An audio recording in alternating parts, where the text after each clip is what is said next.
प्रभु यीशु के नाम में आप सभी का स्वागत है।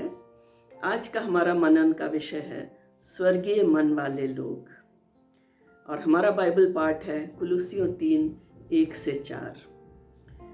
कुलुसियों के 3 अध्याय को पौलुस शुरू करता है सो जब। मैं ये 4 पद आपके लिए पढ़ूंगी। सो जब तुम मसीह के साथ जलाए गए तो स्वर्गीय वस्तुओं की खोज में रहो, जहां मसीह वर्तमान है और परमेश्वर के दाहिनी ओर बैठा हुआ है।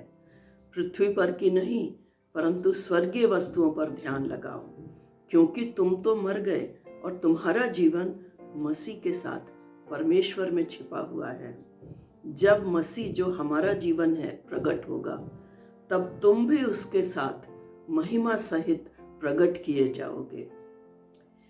इस अध्याय की शुरुआत पौलुस सो जब से करता है। इसका वास्तविक अर्थ है क्योंकि तुम मसीह के साथ जलाए गए, इसलिए तुम्हें स्वर्गीय वस्तुओं की खोज में रहना है, स्वर्गीय वस्तुओं पर ध्यान लगाना है। जब हम परमेश्वर से दूर होते हैं तब हम आत्मिक रूप से मुर्दा होते हैं। प्रभु यीशु मसीह के द्वारा से हम परमेश्वर के साथ एक संबंध में जुड़ जाते हैं और हम आत्मिक रूप से जीवित हो जाते हैं। और जीवित हो जाने के बाद पौलुस मसीहियों को कह रहा है कि अब तुम्हारा ध्यान, तुम्हारी खोज, तुम्हारा उद्देश्य स्वर्गीय वस्तुएं होना चाहिए। और इसी चीज को वो दूसरे पद में भी फिर से दोहराता है, पृथ्वी पर की नहीं परंतु स्वर्गीय वस्तुओं पर ध्यान लगाओ। क्या है ये स्वर्गीय वस्तुएं? क्या स्वर्ग में रहने वाले स्वर्गदूत और सिंहासन और सोने की सड़कें, क्या हम इनके ऊपर ध्यान लगाएं? नहीं, स्वर्ग में रहने वाले परमेश्वर के जीने के नियम, परमेश्वर का स्वभाव, परमेश्वर का चरित्र और गुण, ये हमारे लिए ध्यान और मनन और खोज करने की वस्तु होना चाहिए। और 2 पद के अनुसार पृथ्वी की नहीं और स्वर्गीय वस्तुओं पर ध्यान लगाओ। पृथ्वी की वस्तुएं क्या हैं? क्या हम अपने घर, परिवार, नौकरी, काम, इन सब को छोड़ दें? ये बात नहीं है। पृथ्वी की वस्तुएं वचन में कई बार बताया गया है, वो वस्तुएं हैं जो हमारे पापी स्वभाव के काम हैं। और इसी अध्याय में 5 पद से लेकर और 8 पद तक इन चीजों की सूची है और बहुत सी चीजें इसमें बताई गई हैं। अशुद्धता, व्यभिचार, बुरी लालसा वगैरह वगैरह पुराने पापमय स्वभाव के कार्य पृथ्वी की वस्तुएं हैं।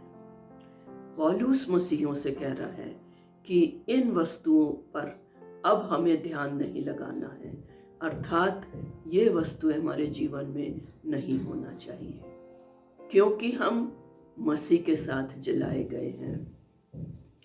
और पौलुस कह रहा है उनकी खोज में रहो, तलाश करो, उसको अपने जीवन का उद्देश्य बनाओ, वही तुम्हारी लगन हो जाए, लालसा हो जाए। परमेश्वर और उसकी चीजें, उसके नैतिक मानदंड, परमेश्वर के मॉरल स्टैंडर्ड्स, उसके चरित्र, उसके गुण, ये हमें पाने का प्रयत्न करना चाहिए। पौलुस इसी अंश में 3 कारण देता है कि क्यों हम स्वर्गीय वस्तुओं की खोज में रहें। चलिए हम देखें। 3 पद में पहला कारण है, लिखा है क्योंकि तुम तो मर गए। तुम तो मर गए। हम किस चीज के लिए मर गए? पुराने पापमय कामों के लिए मर गए। और जैसे पौलुस और भी कई वचन अंशों में कहता है, गलतियों 6:14 में कहता है कि संसार मेरी दृष्टि में और मैं संसार की दृष्टि में क्रूस पर चढ़ाया गया हूं।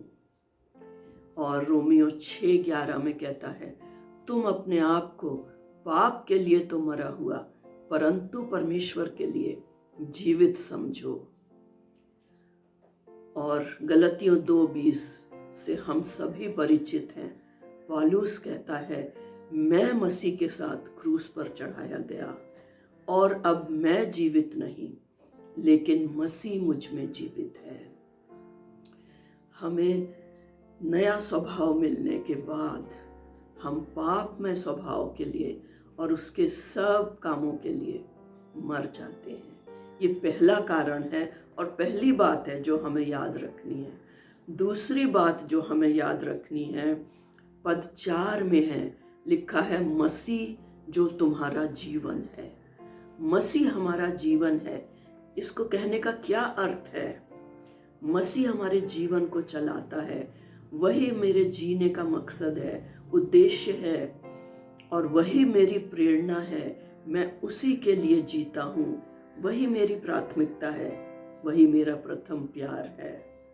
फिल्मों में हम सुनते हैं, नायक नायिका से कहता है, तुम मेरी जिंदगी हो, मैं तुम्हारे बिना जीना नहीं चाहता।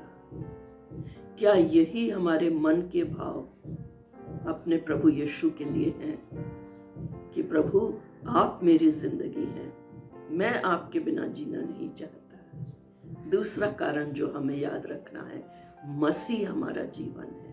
और तीसरा और अंतिम कारण वो पद 4 में है कि मसीह जल्द आने वाला है। प्रियो, क्या हम इस बात पर विश्वास करते हैं? क्या हम इस आशा में जीते हैं कि हमारा प्रभु जल्द आने वाला है, पूरी महिमा के साथ, ऐश्वर्य गौरव के साथ, और हम उसके साथ जाने वाले हैं। और वचन कहता है कि जो कुछ प्रभु यीशु मसीह का है वो सब हमारा है। हम उसके साथ शामिल होंगे उसकी महिमा के लिए। तो प्रियो, आइए हम स्वर्गीय मन वाले लोग बने। पृथ्वी की चीजों से, पुरानी पापमय चीजों से अपनी आंखों को हटाएं और अपनी आंखें स्वर्ग पर लगाएं। आमीन।